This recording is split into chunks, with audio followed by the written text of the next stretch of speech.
Hi everyone, a very good evening and welcome to today's live session. This is Gayatri here. As you all know, today is a concept session wherein we are going to be discussing two topics from reasoning ability. The first topic that we are going to be discussing today is assignments, followed by coded inequalities. Now, coming to both these topics, these are very important topics from reasoning, especially if you are applying for bank examination. Assignments is a very important topic that has to be covered because definitely you can expect questions from this section in the examination. Again, coded inequality also, you see it in a lot of previous papers. So we will first discuss assignments and then we will move on to the topic coded inequalities. So first we'll discuss what is this assignments, and then we'll look at what are the things that you need to know to solve this question, these type of questions, and then we'll move on to the questions directly. So let's start. See, assignments is a very important topic, and a lot of us have this preconceived notion. A lot of students come back and tell me, ma'am, whenever a question on assignment comes in the examination, I'm going to skip it because it's going to be tough. Never have that kind of a mindset, okay? Now, this topic you have to practice. See, in the examination, if the question is really difficult, you don't think you will be able to solve it in time, yes, you can skip the question, but that doesn't mean I will not even look at this topic, because this is a very important topic. And if you look at especially SBI PO examinations, there will be 2 or 3 sets that come in some papers, right? 2 or 3 sets with like 15 questions from this particular topic. So among these 3 sets, at least one set would be easier, which you will definitely be able to attempt. So please practice questions from assignments and don't have this mindset that such questions on assignments will be difficult and I will not be able to answer it. Now, what type of questions come in assignments? You have a paragraph, and in that paragraph some interlinked information is given. Let's say there are a group of people who like a certain color, or there are a group of people who like certain fruits, and some information about this is given, right? There are a few variables that are taken into consideration, like as I said, persons, fruits, or the floors in which they live in a building. Using such information, some interlinked sentences are given. So you will have to read this information that is given and find out the correct assignment, correct? Like which person likes which fruit, or which person likes which color.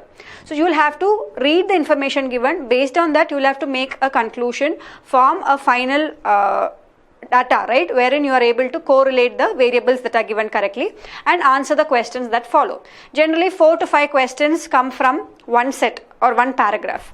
Now, question difficulty level, it varies. Sometimes, like in prelims examinations especially, questions from assignments are fairly easier. But when it comes to mains examination, yes, the difficulty level is higher. And as I said, please practice more questions. See, the only key to do these questions better, like see, when it comes to quantitative ability, we learn a lot of shortcuts. We learn speed max and we learn formulae. To solve questions on assignments, there is no shortcut. The only shortcut is practice. The more you practice, the better you will get at it. Now, see, just because I am saying it, don't believe that. Try it out yourself, right? So if you are new to this topic, try out all the questions that is there in the workbook. First, try out the basic questions, followed by the advanced questions. So if you do it in that structure, you will definitely see that as you practice, you improve, okay? And you will start getting answers correctly. Might be the first few arrangements that you do, or the first few assignment questions that you do, you might not do well. But as you progress, definitely you can see improvement. Okay, so please practice questions on assignments, and same thing applies for circular and linear arrangements also. So a lot of us have this tendency to leave such questions. Do not do that. Practice these questions, okay, because if you get the arrangement or the assignment correctly, the subsequent questions, you will get 5 questions correct at a stretch. And generally questions involve 2 to 3 variables, right? As I said, arranging people in terms of the color that they like. That is 2 variables, correct? People, you have to arrange the persons according to the color they like. So that is a question where 2 variables are involved. Sometimes you'll have 3 variables, like let us say there are a group of people who like a certain color and who like certain fruits. So again, 3 variables are involved. So you have to take into consideration 3 variables and solve the question. Okay, now as the number of variables increases, the complexity is generally higher. Again, sometimes question also involve like this arrangement of persons. You will have people involved, then some blood relations involved. So all these make the questions more complex, but if you are able to decipher the information correctly in the given question, you will be able to solve it. So let us directly start with solving questions, and let us look at the first question for today's session. Now in today's session, whichever assignment question that I am solving have all been taken from previous year papers. So why I have taken it this way is to make you also understand, no, these are the types of questions that you can expect in the examination. So I have taken some questions which were asked in prelims paper, which would be fairly easy, and some questions which has been asked in the mains examination. So let us look at the first question for today's session. I hope you can see my screen. The first question for today's session is there on your screen. 7 persons A, B, C, D, E, F and G live on 7 different floors of a building, but not necessarily in the same order. Lowermost floor of the building is numbered 1.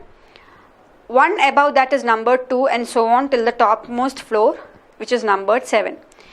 Each one of them also own different brands of cars, namely Fiat, Hyundai, Honda, Skoda, Toyota, Ford, Chevrolet, but not necessarily in the same order. All of them went to tour on 7 different days starting from Monday to Sunday. And now some information about these people is given.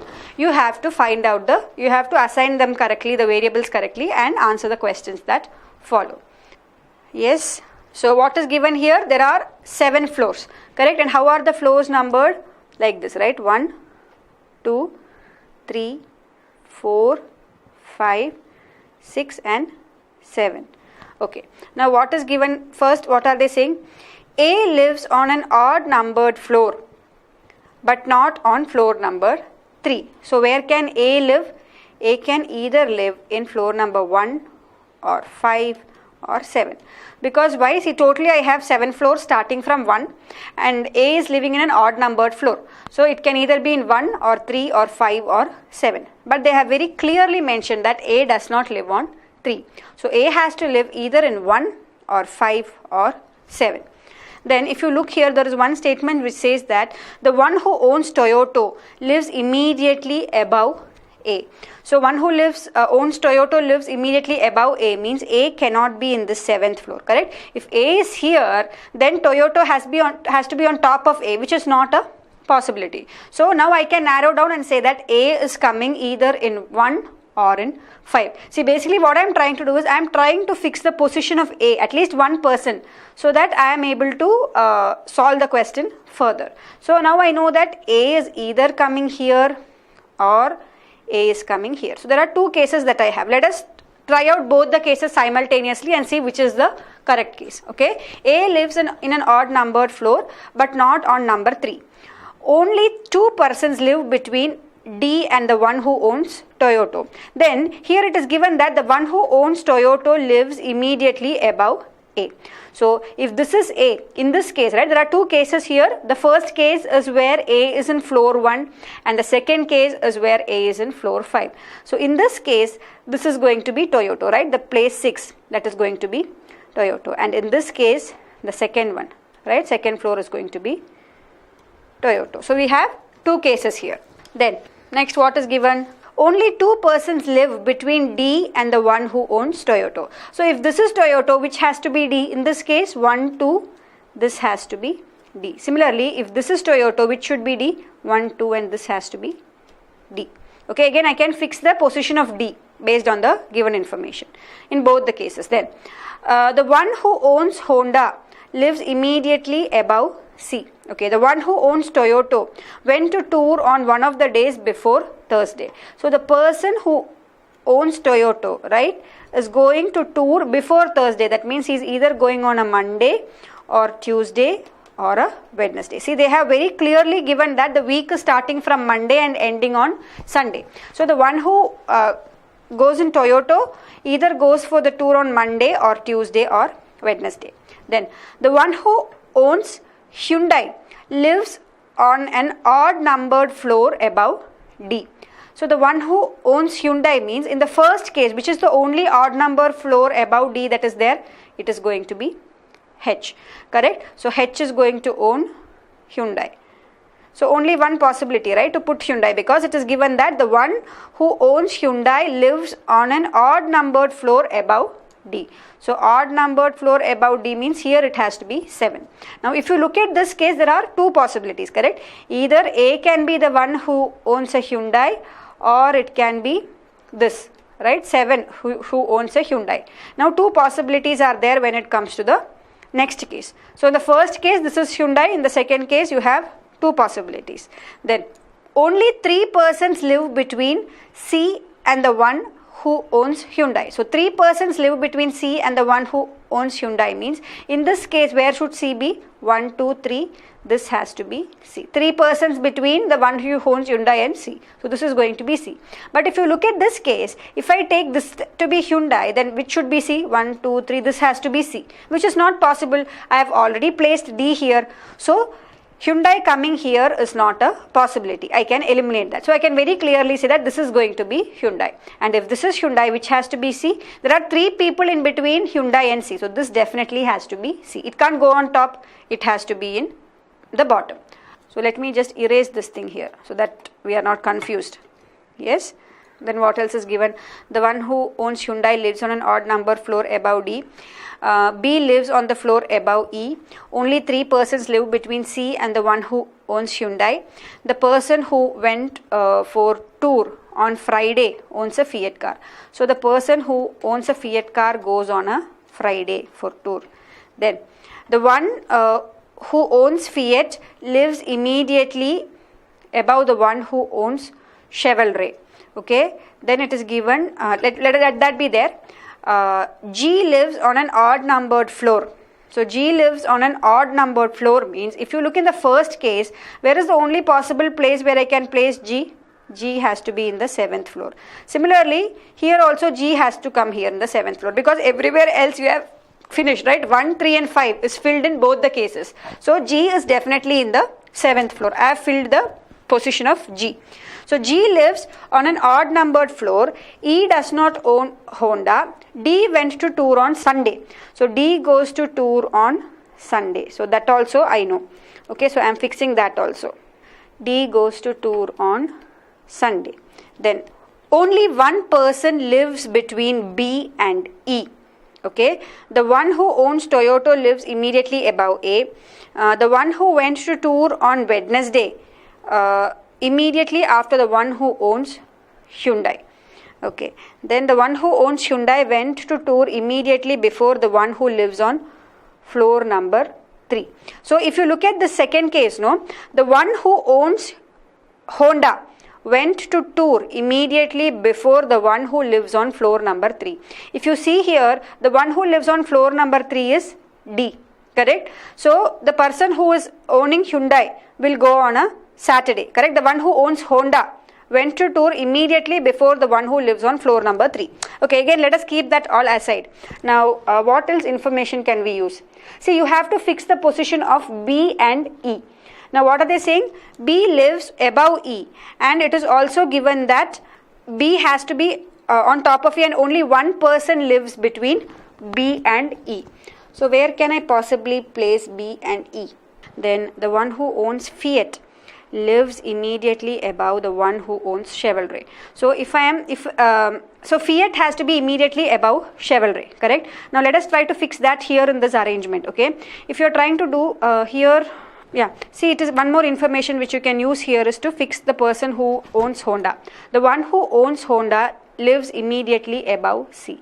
So this has to be Honda. That's also fixed, right? In this case, this has to be Honda. Now look at this information. See, it is given that the person who owns Chevrolet, correct? The person who owns Fiat lives immediately above the person who owns Chevrolet. So if this is the arrangement that I am going with, will I be able to fix that? See, so here I know D went to tour on a Sunday. This is given, okay? The person who owns Fiat lives immediately above the one who owns Chevrolet. And see, Fiat, so if this is Fiat and Friday, okay, if I take in this case this to be Fiat and Friday, okay, this has to be Chevrolet, right? That is the only place where I can fix it. Okay, let that be there. Similarly here, if D see again here the only place where I can place this Fiat and Chevrolet is here, correct? See, Fiat is just immediately above Chevrolet. So if you see here, I have filled which car this person used, here I have filled which car this person used, here also I have filled, okay? So only place that is 3 and 4 only I can fill that, correct? See, I need Fiat on Friday, and on just on top of this I need a person who is using Chevrolet, right? So this is what I need. Where can I fix this? In both the arrangement. That's what I am looking at. So if you're looking at the first arrangement, this has to be Chevrolet and this has to be Fiat on Friday. If you look at this arrangement, this has to be D who has the Chevrolet, right? And this has to be Fiat, okay? This has to be Fiat on Friday. So that is how you arrive at the arrangement. Okay, now I have fixed that also. Now next, what else is left?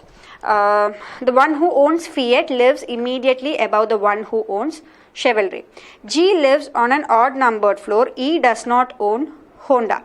Now I have to place B and E, and it is also given that B lives on a floor above E. So where in the second case, where can I place B and E? See, E cannot, see, I know that B is on top of E, right? And there is one person in between. So look at the second arrangement. Where can I place B and E? Can I place B and E here? No, I cannot, because they have very clearly said that E does not own Honda.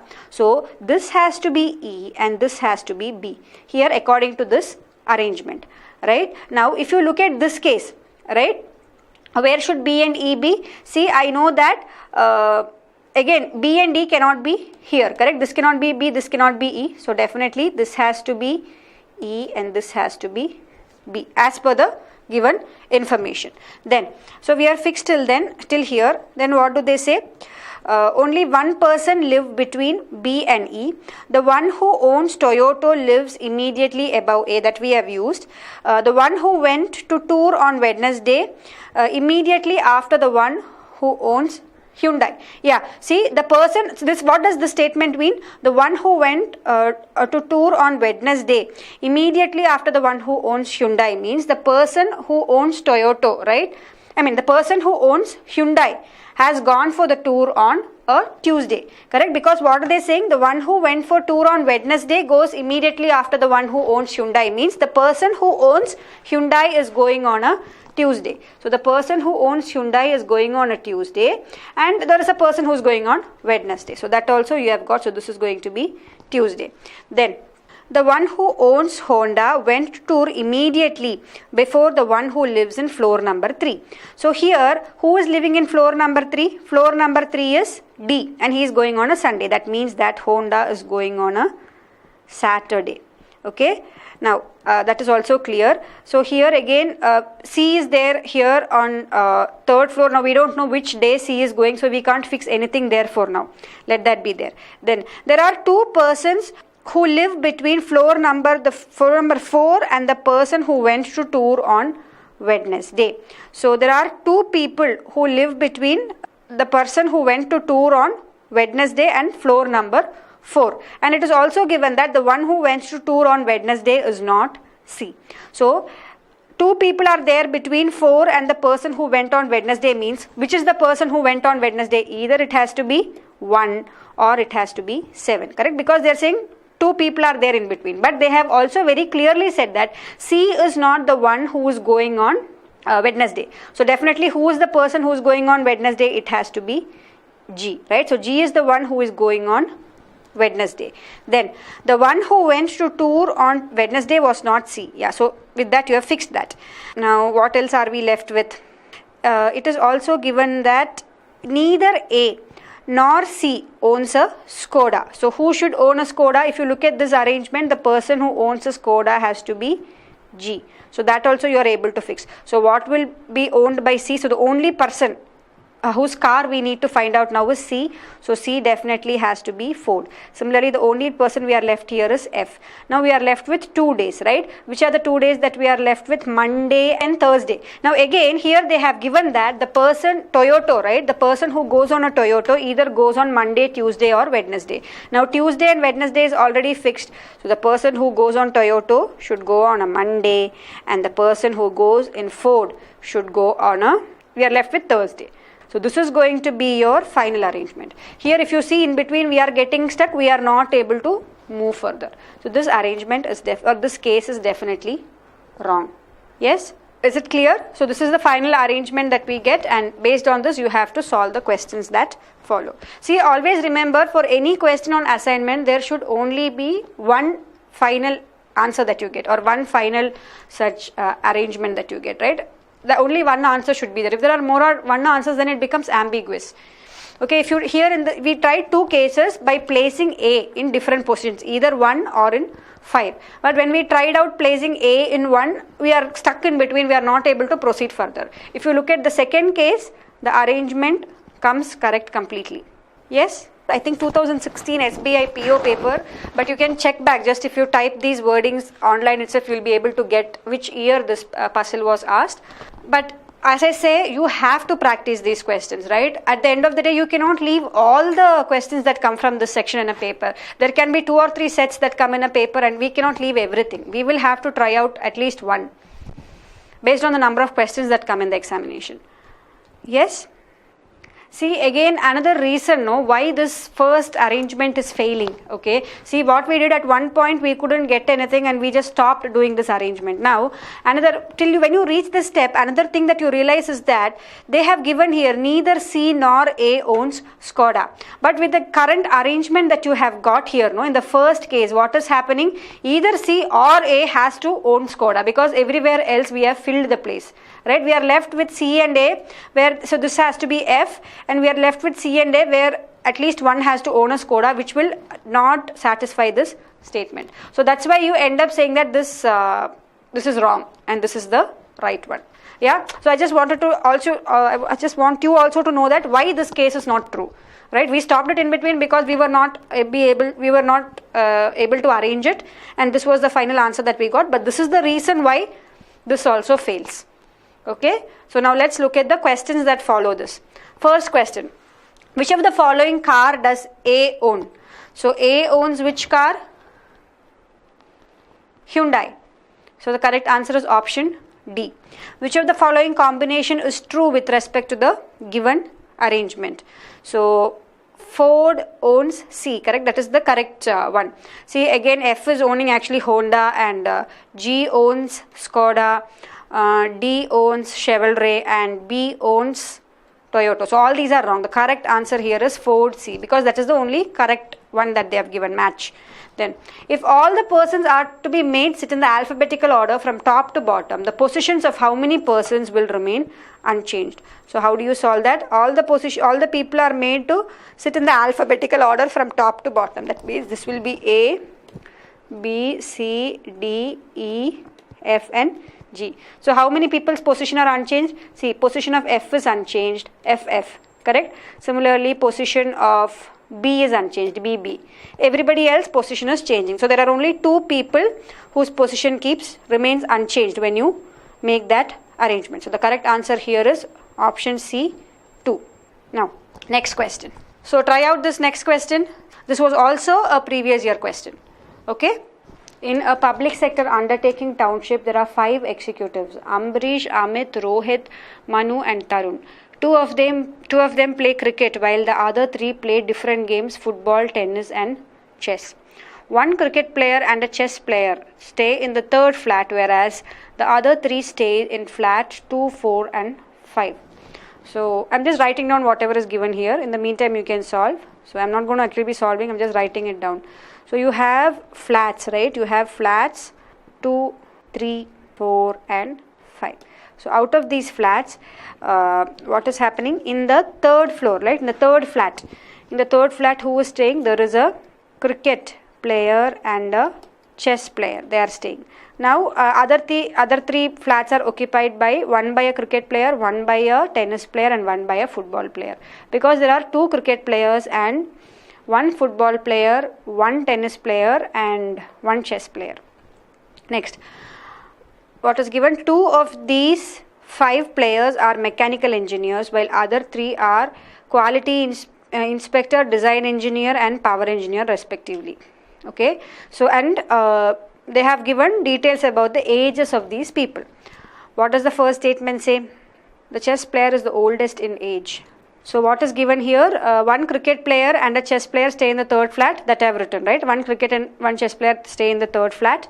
Then they have said that the chess player is the oldest in age, while the cricket player who plays in the national level is the youngest. Then they say that the age of the other cricket player who plays at the regional level lies between the football player and the chess player. See, when you look at age wise, chess player is the oldest, and the person who plays in the regional level cricket, right, he is between the chess player and the football player. Means, see, football, if it is here, okay, the person who plays cricket, right, in regional level has to be here, regional. So he has to be the second eldest. Basically his age is between chess and football. Means we know chess is the oldest, so the second oldest person will be the person who is in the regional level cricket, followed by the person who plays football.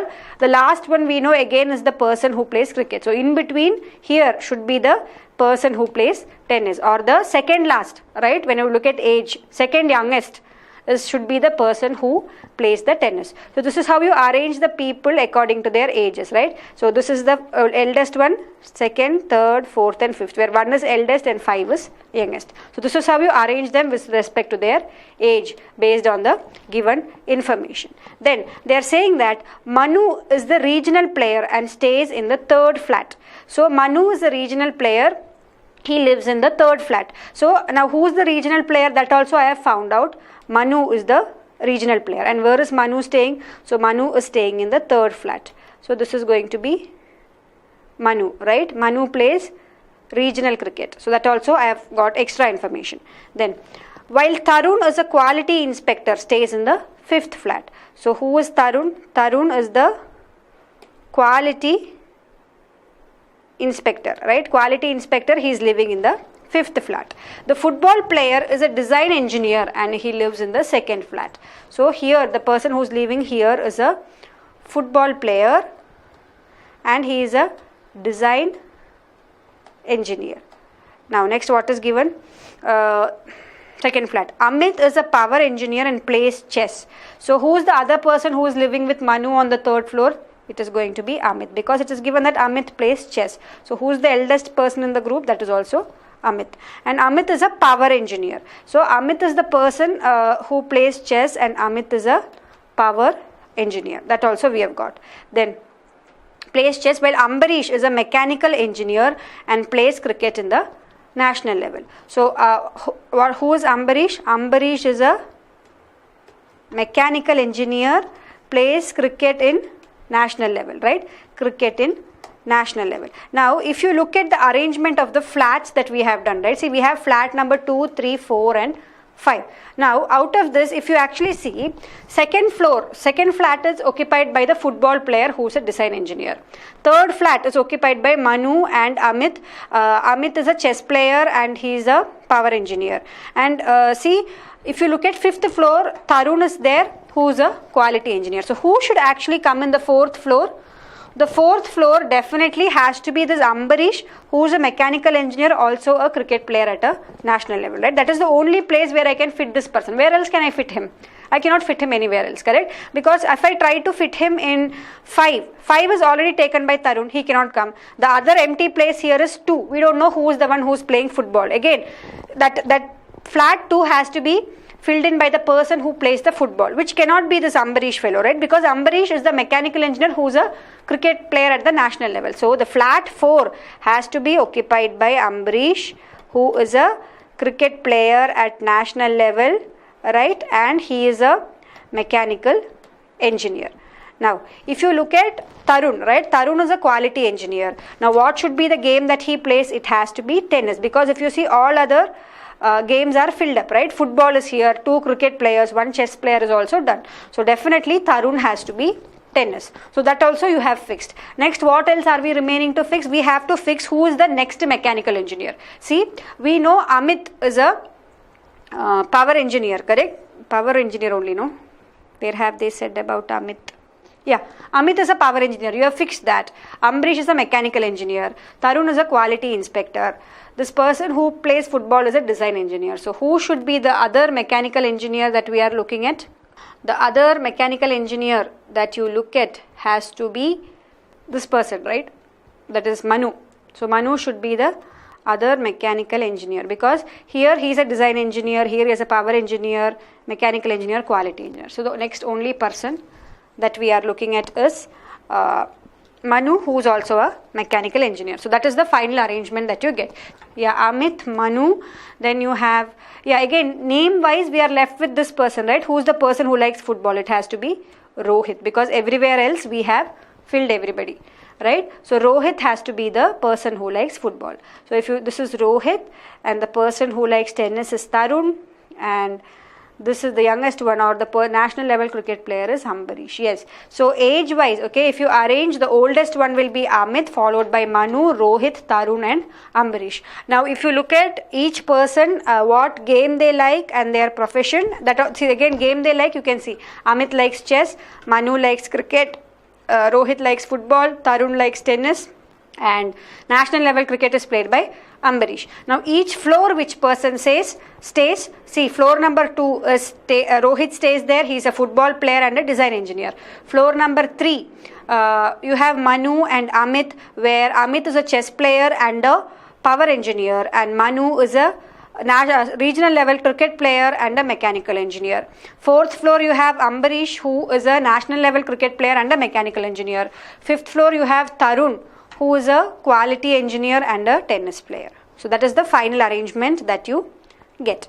Now let us look at the question that follow. See this question is very easy, but only thing, lot of information, no? How will you write it down? That is the thing here, right? Once somewhere they have given about age, then they talk about which floor each person lives. So if you are able to write down the information correctly, then it's very easy. Who stays in the 4th flat? Who stays in the 4th flat? Ambarish stays in the 4th flat, correct? That is option A. Who plays football? Who plays football? Rohit plays football. What does Tarun play? Tarun plays tennis. Age wise, who among the following lies between Manu and Tarun? So who lies between Manu and Tarun? Age wise, Manu and Tarun. Rohit lies between Manu and Tarun. So again they are asking in terms of their profession. So what is Rohit's profession? Rohit is a design engineer, correct? See, Rohit plays football and is a design engineer. Answer is option D. And I hope the explanation is also clear. So let's look at the next question.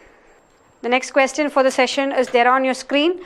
So the next question, you have 7 members who are from 7 different states and they like 7 different games. So you have 3 variables that you will have to look at and arrange and get the answer.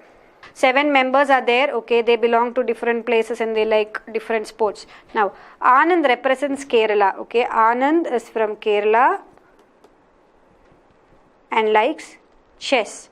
Now Arjun represents the golf team. Yes, and Arjun is not from, see, Arjun is not from Maharashtra or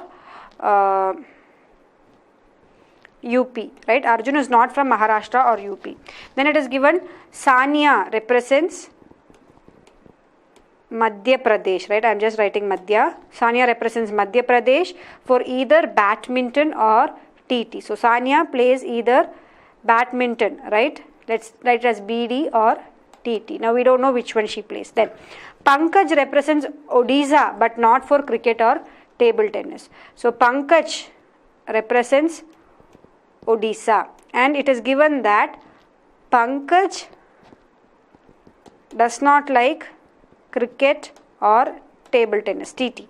The one who represents Bihar represents table tennis. So the person who is from Bihar represents table tennis. So what does that clearly means? Sania should represent badminton, right? See, we had written that Sania represents either badminton or table tennis. So Sania likes badminton. So the person who is from Bihar likes TT. Then the one who represents hockey is from Uttar Pradesh. So the person who is from UP likes hockey. And then Sehwag represents cricket and is neither from Bihar nor from Uttar Pradesh. So we have Sehwag who represents cricket and he is not from Bihar or UP. Okay, that is already clear, no? Because we have 2 different persons who like Bihar and UP, that we have already mentioned here. Then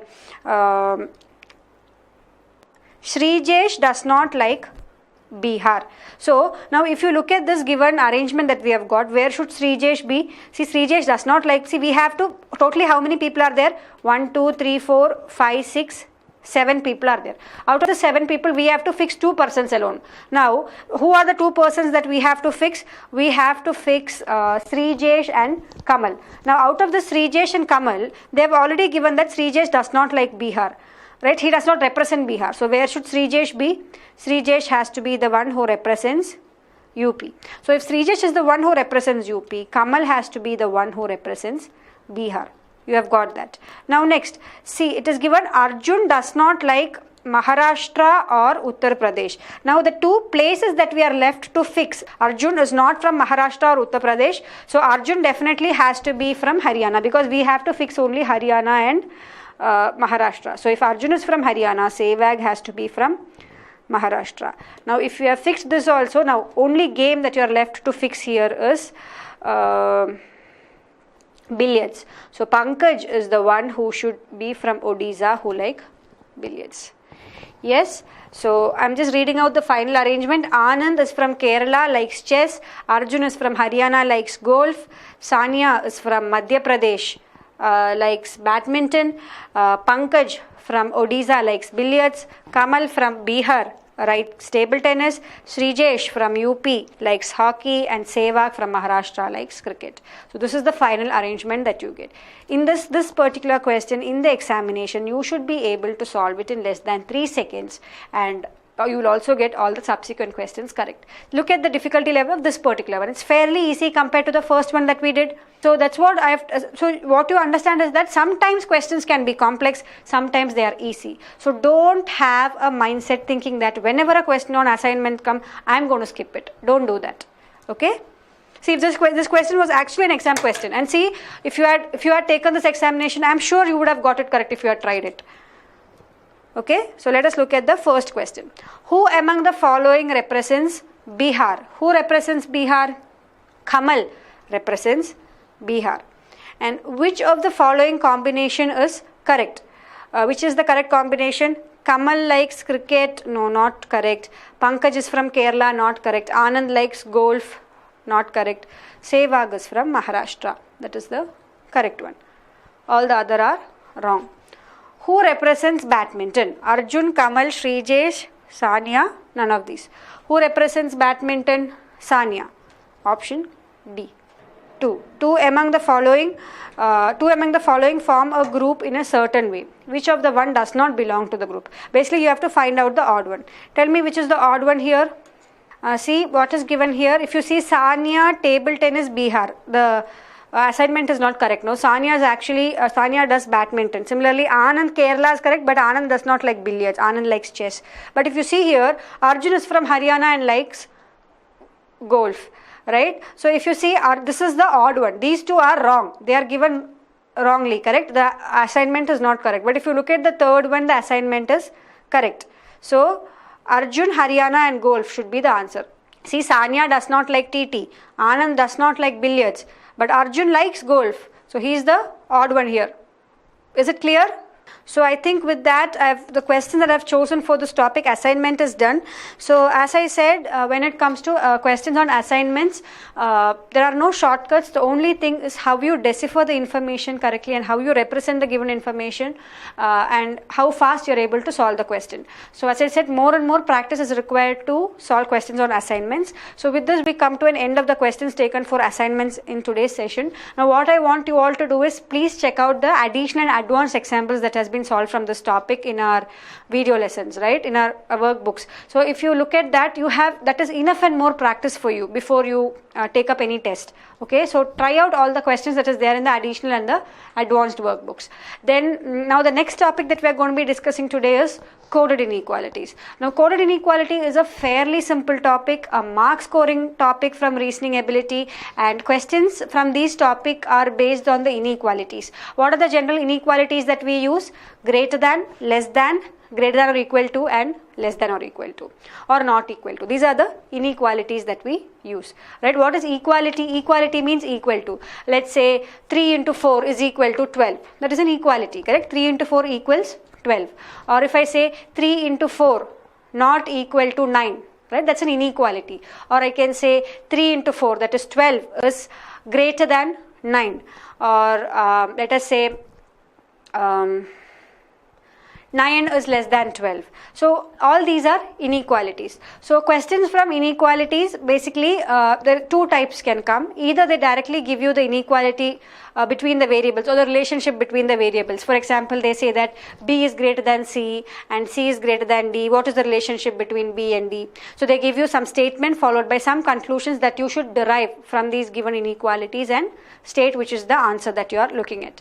That is one type that comes. The other type is called coded inequalities, wherein each inequality is represented by a symbol. For example, they say greater than is represented by dollar symbol, less than is represented by hash symbol, and so on.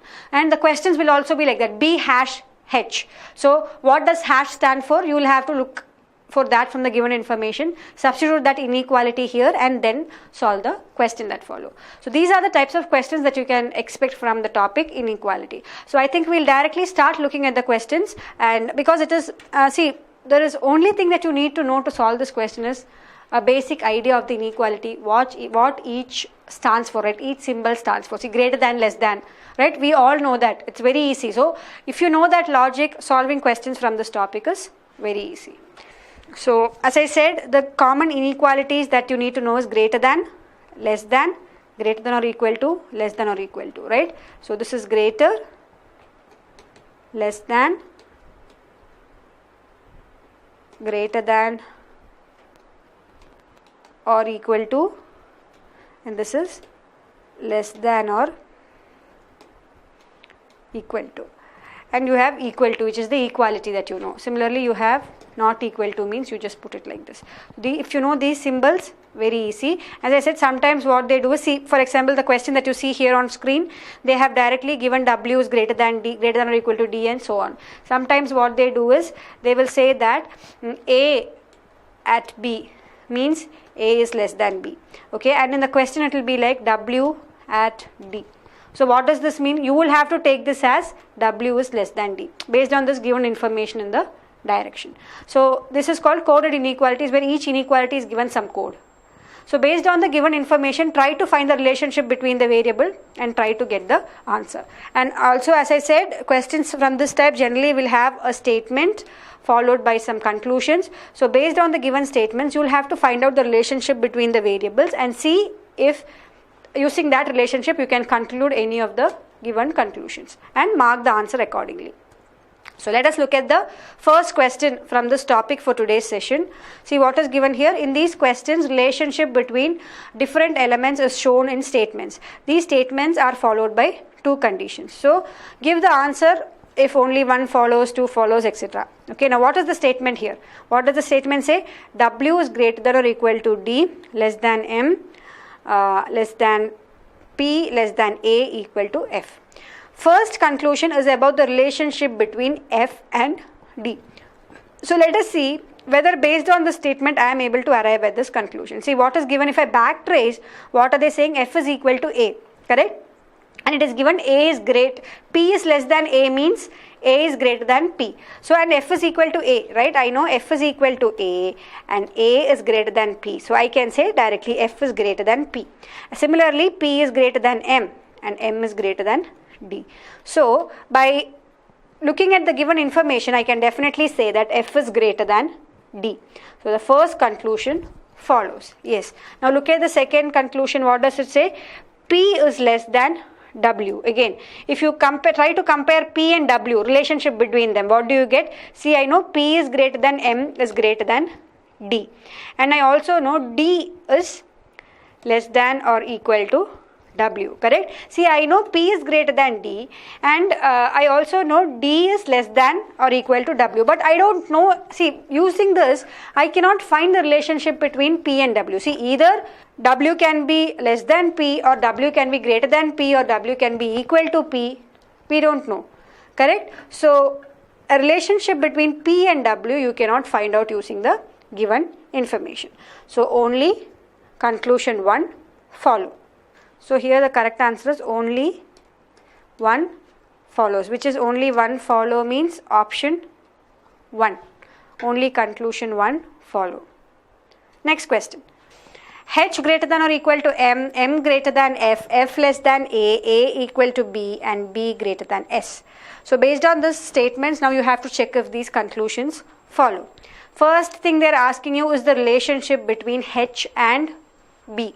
What is given here? A is equal to B, or I can say, see, I can write it as H is greater than or equal to M greater than F less than B, because A is equal to B, F less than A means F less than B2. So here again I have to find the relationship between H and B. Can I find that out? See, I know H is greater than or equal to F, and I know F is less than B, but using that again I cannot find out the relationship between H and B. So this conclusion does not follow. Next conclusion, F is less than S. Again, can I conclude that? See, I know F is less than A, okay, and A is greater than S, or F is less than B and B is greater than S. But again, using this I cannot find out the relationship between A and S. They can be equal to, greater than, or whatever. So does not follow. So here both the conclusions don't follow, that is option 4. Neither conclusion 1 nor 2 follows. Next one, B greater than T greater than Q greater than R is equal to F. First conclusion says Q is greater than or equal to F. Is that true? See, if you see here, they have given Q is greater than R and R is equal to F. Or I can say Q is greater than F, because both are the same. So can I say Q is greater than or equal to F? Not possible. I definitely know that Q is greater than F. So it cannot be greater than or equal to F. This equal to symbol has come, no? So that is not true. Next one, T is greater than F. So that is true, right? See, using the given statements, what can I say? I can say T is greater than Q is greater than F, or directly I can say T is greater than F. So the second conclusion is true. So here the first conclusion is wrong and the second one is true. Correct answer will be only 2 follows, that is option 2. Next one, S is equal to R greater than or equal to Q and P is less than Q. First question, it is asking us the relationship between S and P. So what is given here? S is equal to R greater than or equal to Q, or I can say S is greater than or equal to Q and P is less than Q, or I can say Q is greater than P. So directly using these two statements, I can say that S is greater than P for sure. Correct? Because Q is greater than P and S is greater than or equal to Q. Even if S is equal to Q, then also Q is greater than, Q is greater than P. So S is definitely greater than P. So the first conclusion says S is greater than or equal to P, which will not follow. So the first conclusion is wrong. Second conclusion says R is greater than P. Again here, see, I know S is equal to R greater than or equal to Q, or I can say R is greater than or equal to Q greater than P, or I can say R is greater than P. So the second conclusion definitely follows. So here the correct answer will be only 2, conclusion 2 follows, that is option 2. Hope you all got it. So this is the first type that I was talking about, wherein directly the inequalities are mentioned in the question and you can directly start solving it. Now next type is wherein, as I said, some codes are given. For each inequality it is given, represented using a code. So whenever such question comes, what you do is write down what is given. Okay, see, they are saying that P at Q means P is neither greater than nor equal to Q. So what does that mean? P has to be less than Q. Correct? So this at symbol represents P is less than Q. Similarly, what does the percentage symbol represent? P percentage Q means that P is neither smaller than nor equal to Q. So P is neither smaller than nor equal to means P is greater than Q. Similarly, hash symbol P hash Q means P is not greater than Q means P has to be less than or equal to Q. Now dollar symbol, dollar means P is not smaller than Q means P has to be greater than or equal to Q. Similarly, star symbol means P is neither smaller nor greater. Neither smaller nor greater means P is equal to Q. So basically, when such questions where coded information is given, try to write down this, right, what each symbol stands for. So once you have written that out, then solving the question becomes easier like the previous type. So always write this and keep this handy, because generally from such type again you can expect 3 to 4 questions from the same type. So here I have just written down what each symbol stands for. Now let us look at the first question that is there. A at the rate of B. So that means what is given in the question? A is less than B, then they say B is greater than C, then they are saying C is equal to D, and D is greater than or equal to E. So that is the given statement. Now the first conclusion says B is greater than E, and A is, second conclusion says A is greater than E. Now the given statements, I can combine them and write it as how? See, A is less than B, greater than C is equal to D, greater than or equal to E. So can I say B is greater than E? Yes, I can definitely say B is greater than E, correct? Because B is greater than C for sure, and C is greater than or equal to E. So definitely B greater than E is true. Now A greater than E, again I cannot compare that, right? I know A is less than B, but I cannot compare between A and E with the given information. So this conclusion does not follow. So here only conclusion 1 follows, conclusion 2 is wrong. Correct answer here will be option A, only 1 follow. Next one. Similarly, A percentage B, B star C, C hash D, D star E. So what is given in the statement? See, I have A percentage means A greater than B, and it is given B is equal to C. Similarly, C hash means less than or equal to C, less than or equal to D, and D star E means D equal to E. See, instead of in the previous question I wrote it one step and then I combined it and wrote, but actually in the examination we will not have time to waste like that, right? So whenever such questions come, directly write it in one step. That makes our things easier. Okay, then the first conclusion says A percentage means again greater than C, and the second conclusion says E dollar. What does dollar stand for? So these are the two conclusions that you get. Now which conclusions follow? A greater than C. Yes, definitely conclusion 1 is true, correct? A greater than B and B is equal to C means that I can say that A is greater than C. So conclusion 1 follows. Next conclusion. E is greater than or equal to B. Yes, see, if you see here, E is equal to D and it is given E is greater than or equal to C and C is equal to B. So definitely I can say that E is greater than or equal to B. That also follows. See, you can just rewrite it in the opposite way, right? See, E is equal to D greater than or equal to C is equal to B. That's given, no? So I can say E is greater than or equal to B. So both follows. That is option E. Both conclusion 1 and 2 follow. Yes. So the correct answer for this question is option E. Next one. Again, these set of questions that I have chosen from coded inequalities are also from previous year papers. So you can imagine the kind of difficulty level, right? Such questions are mark scoring questions and you should see to it that you get it correct. Okay?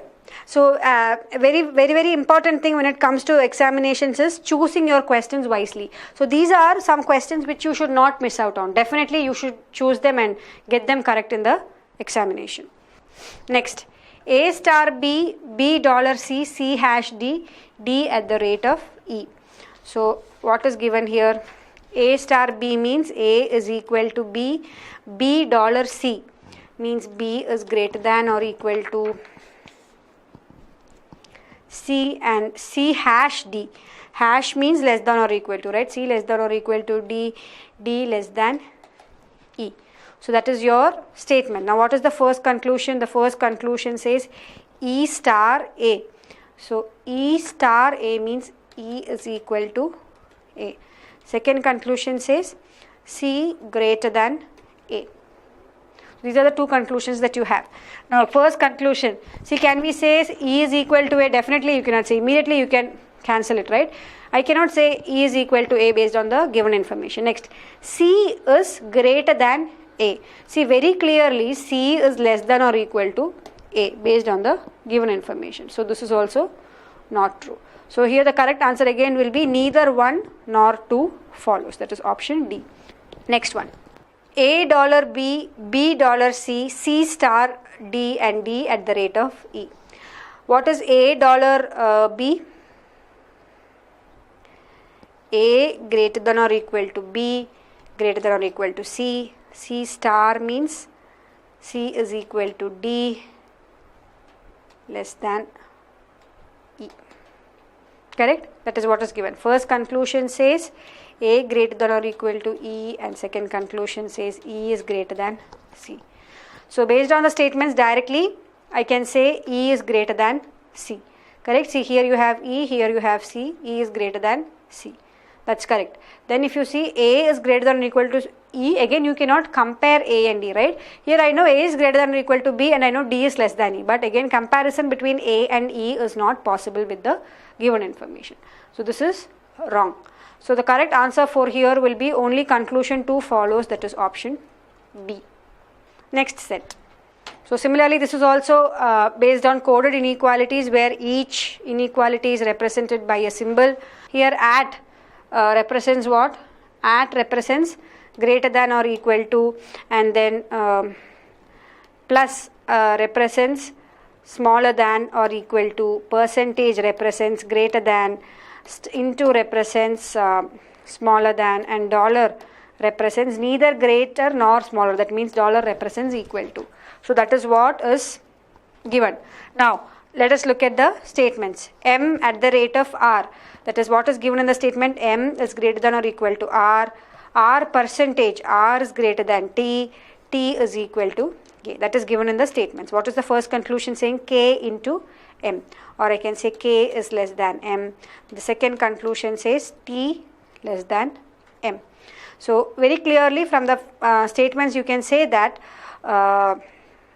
see, T is definitely greater than, M is greater than T. Correct? So M is greater than T. Definitely you can say based on the given statements, or I can say T is less than M.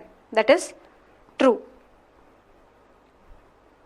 Yes. Similarly I can say M is greater than K, or K is less than M. See, T is equal to K and M is definitely greater than T and K. So I can say M is greater than T and K, or K is less than M and T is less than M. So both the conclusions follow here. The correct answer here will be both 1 and 2 are true. That is option E. Yes. Next one. H percentage J, B plus J, B at the rate of F. H percentage J, how do you represent this? What is given? H is greater than J, B is less than or equal to J, and B is greater than or equal to F. So if I combine these and write, I can say that H is greater than J, J is greater than or equal to B, and B is greater than or equal to F. This is how I write it combinedly, right? Now, then first conclusion says F dollar J. So what does dollar stand for? Dollar stands for equal to, correct? So F is equal to J. Second one says J is percentage, means it is greater than, correct? J greater than F. So you have, these are the conclusions that we have. Now, if you see relationship between F and J, right? See, J is greater than or equal to B, greater than or equal to F. So there are two possibilities, correct? Now, see, if J is equal to B, and let us say J is equal to B, and then I can say this is greater than or equal to F. That means I can say J is greater than or equal to F. Similarly, if J is greater than B, right? If in that case J is greater than B, greater than or equal to F. If this is the case, then I can say J is definitely greater than F. So what is the thing that we can conclude from here, whatever is given? I can say that either J is greater than or equal to F, or J is greater than F. So there are only, these are the possibilities that I have, correct? See, either J has to be greater than F, or J has to be equal to F, right? Any one has to be true. So here the correct answer should be either 1 is true or 2 is true, correct? See, here if J is equal to B, greater than or equal to F is the case, you have two possibilities, right? You can either say J is equal to F, or you can say J is greater than F. Any one can happen, right? If this is the case, then I definitely know for sure that J is greater than F. So definitely, looking at all this, I can say that either 1 has to be true or 2 has to be true. So the correct answer here will be option C, either 1 or 2 is true. Next one. Same set, D dollar M. So dollar means equal to, correct? So D is equal to M. M percentage means greater than, M greater than W, and W at the rate R. Now, first conclusion, R less than D. Second conclusion says W less than or equal to D. If you if you see very clearly, you can see that R is less than D. See, you know R is less than or equal to W. Even if R is equal to W, you know for sure that R is less than D. This follows. Similarly, W is less than or equal to D. Can you say that? No. See, you know for sure that D is greater than W, right? Or W is less than D. I cannot say W is less than or equal to D. So this conclusion does not follow. So here only conclusion 1 follows. See, very easy questions these are. Try to, if you write it down and you're able to backtrace also the inequalities, no? You even needn't write down steps. Directly you can give the answer. Yes. Next question. A plus N, N into V, V dollar J. So what does this stand for? A less than or equal to N, N plus N multiplied symbol into symbol stands for what? N less than V, and dollar stands for equal to. V is equal to J. So the first conclusion says J at the rate of N. At the rate symbol stands for greater than or equal to. J greater than or equal to N. Second statement stands for A less than or equal to V. So here, see, second, here what are the which conclusions follow? See, J greater than or equal to N. Very clearly you can say J is greater than N. It cannot be greater than or equal to N. So does not follow. Similarly, very clearly you can say V is greater than A. I cannot say V is greater than or equal to A, or I cannot say A is less than or equal to V. I know for sure A is less than B. So this also doesn't follow. So here option D is your correct answer. Neither 1 nor 2 is true. That is option D.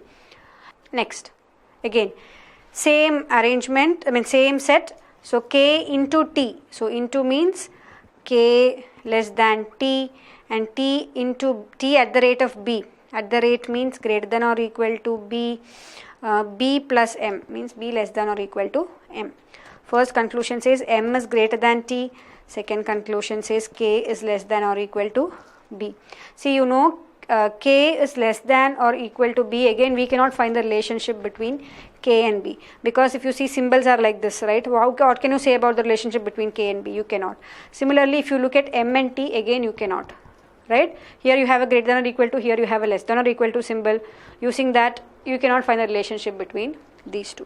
So here again the answer is going to be neither 1 nor 2 is true. That is option D. Alright, so I think with that the questions for today's session are over. Yes, so I hope all the questions that we solved today was clear to all of you. So to start with, we started with the topic of assignments, wherein we discussed how to approach questions on assignments, and we did some questions on assignments. And as I said, practice is very important when it comes to assignment, and attention to detail is very important. Each and every sentence that is given in the question, you have to read it correctly to be able to answer questions that follow. Many times when it comes to questions on assignments, you can go line by line, okay?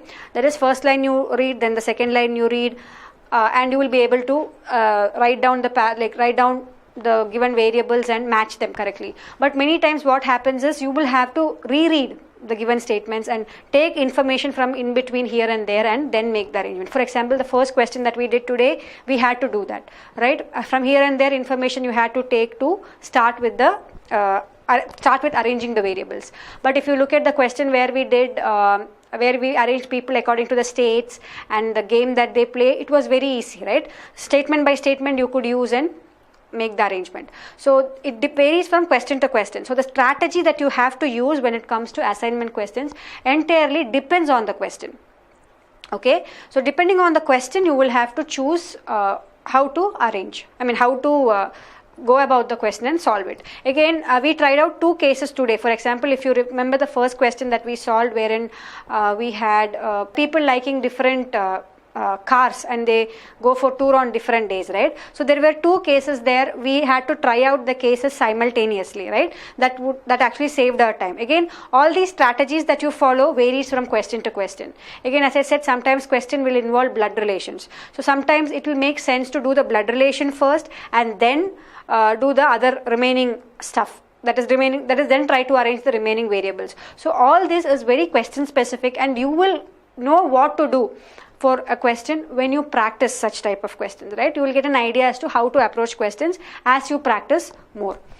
Yes, so in questions that come on inequalities, what we saw was first was the basic type, wherein directly they give you the inequalities among the variables like b greater than h equal to d, and so on.